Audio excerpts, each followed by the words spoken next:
Saudara-saudariku yang dikasihi dan mengasihi Tuhan, apa kabar? Semoga Anda tetap bersemangat dan bersuka cita oleh karena iman kita kepada Yesus Kristus Tuhan.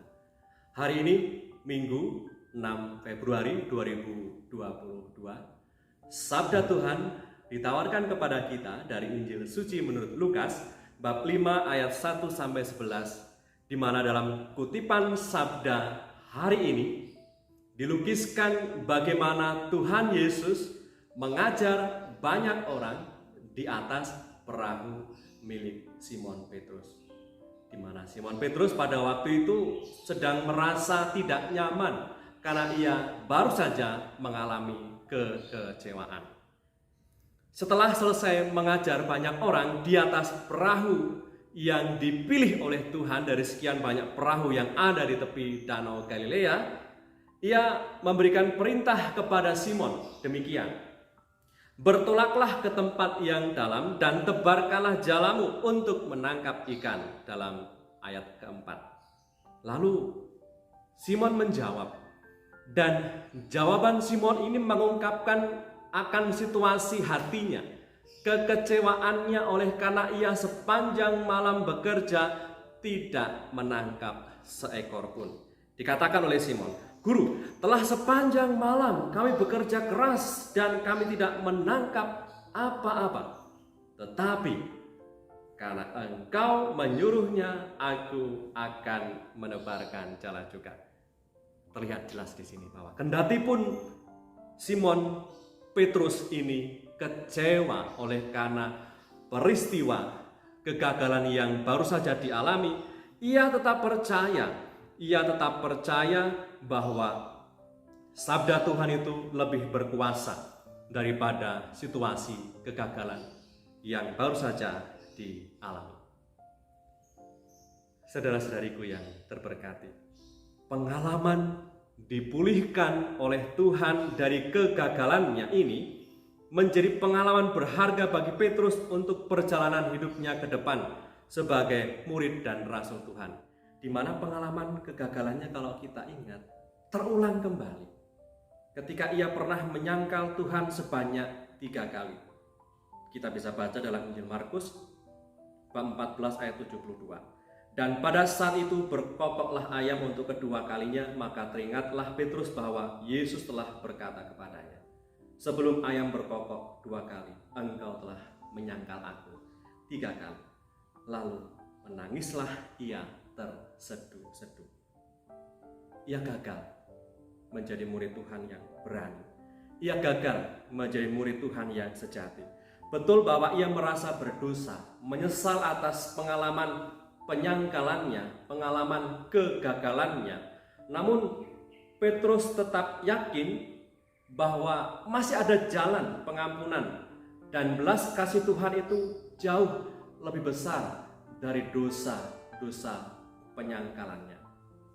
Sebab ia masih tetap ingat akan belas kasih Tuhan, dan pengalaman dipulihkan oleh Tuhan yang pernah ia alami itu menjadi semangatnya untuk selalu berharap bahwa Tuhan pasti tetap memberikan kesempatan lagi kepadanya untuk membarui diri. Dan kesempatan itu datang lagi saat Yesus yang telah bangkit bertanya kepada Petrus sebanyak 3 kali, "Apakah engkau mengasihi aku?" Dan pada saat Tuhan Yesus menanyakan itu untuk ketiga kalinya, kita baca dalam Injil Yohanes bab 21 ayat 17, "Simon, anak Yohanes, apakah engkau mengasihi aku?" Maka sedihlah hati Petrus karena Yesus berkata untuk ketiga kalinya, "Apakah engkau mengasihi aku?" Dan ia berkata kepadanya, "Tuhan, engkau tahu segala sesuatu. Engkau tahu bahwa aku mengasihi engkau." Kata Yesus kepadanya, "Gembalakanlah domba-dombaku." Ketika Tuhan Yesus bertanya kepada Petrus untuk yang ketiga kalinya, "Apakah engkau mengasihi aku?" Lalu Petrus ingat saat dimana ia pernah menyangkal Tuhan sebanyak 3 kali. Maka ia lalu mengakuinya di hadapan Tuhan dengan mengakui, "Ya Tuhan, engkau tahu segalanya tentang aku. Tetapi yang jelas Petrus mengatakan, aku mengasihi engkau. Dan Tuhan Yesus tetap mempercayakan tugas pengembalaan umatnya, yaitu gerejanya, kepada Petrus dan para penggantinya hingga sampai sekarang ini. Saudara-saudariku yang terberkati, kalau kita mengingat kembali, mana sih lebih besar dosa Yudas Iskariot yang menjual Tuhan atau dosa penyangkalan Petrus? Dosa Yudas Iskariot yang menjual Tuhan ternyata juga tidak jauh lebih besar dari dosa Petrus yang menyangkal Tuhan. Bedanya adalah dari kedua tokoh ini, Yudas Iskariot ini gagal untuk melihat belas kasih Tuhan masih ada untuknya, sedangkan Petrus masih mengingat belas kasih Tuhan jauh lebih besar dari dosanya. Ingatan akan Tuhan yang penuh belas kasih dan murah hati yang ia percaya dan imani ini menumbuhkan harapannya untuk punya kesempatan lagi dipulihkan oleh Tuhan karena ia percaya Tuhan Yesus penuh belas kasih dan murah hati, dan ia mendapatkan apa yang ia percaya. Saudara-saudariku yang terberkati, bukankah pengalaman Simon Petrus ini juga pengalaman yang sangat dekat dengan kita? Kita bisa menamai ragam macam kegagalan yang pernah Anda alami, yang pernah kita rasakan. Dan ketika kita mengalaminya, apakah kita sama seperti Petrus ini?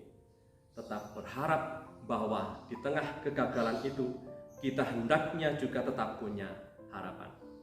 Persis seperti ditegaskan oleh seorang terkenal namanya Teilhard de Chardin yang mengatakan demikian, dunia menjadi milik mereka yang punya harapan. Dan Petrus menunjukkan itu. Ia punya harapan yang kuat. Ia mengingat sungguh akan pengalaman di mana ia dipulihkan oleh Tuhan, dan pengalaman itulah yang membuatnya ia tetap selalu berharap. Kedatipun ia mengalami punya kerapuhan, punya kelemahan, tetapi ia tetap ingat ada belas kasih dan kemurahan Tuhan yang menyembuhkannya, yang memulihkannya, sehingga ia menjadi alat yang handal di tangan Tuhan. Marilah berdoa. Dalam nama Bapa dan Putra dan Roh Kudus. Amin.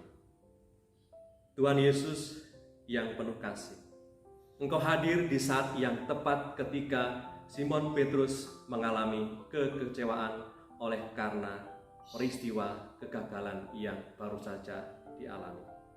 Kami percaya bahwa Engkau-lah yang menyelenggarakan hidup kami dengan segala dinamika hidup yang kami rasakan, dengan segala kesuksesan, kegagalan, kecemasan, dan keputusasaan kami. Sabdamu hari ini yang hadir meneguhkan Simon Petrus, menjadi semangat kami pula untuk tetap bisa berharap di tengah keputusasaan, tetap bisa berharap di tengah kekecewaan yang kami alami. Berkatilah kami dengan segala pekerjaan, harapan, dan cita-cita kami. Semoga oleh karena berkat-Mu, kami semua dapat menjalani hari-hari kami seturut dengan kehendak-Mu. Doa ini kami aturkan kepadamu, sebab Engkau lah Tuhan dan pengantara kami, yang hidup dan berkuasa bersama Bapa dalam persekutuan Roh Kudus sepanjang segala masa. Amin. Berkatalah yang Maha Kuasa turun atas kita semua, Bapa, Putra, dan Roh Kudus. Amin. Saudara-saudariku yang terberkati, dimanapun Anda berada dan dalam situasi apapun hidupmu, tetap semangat, tetap optimis, and stay calm with Jesus.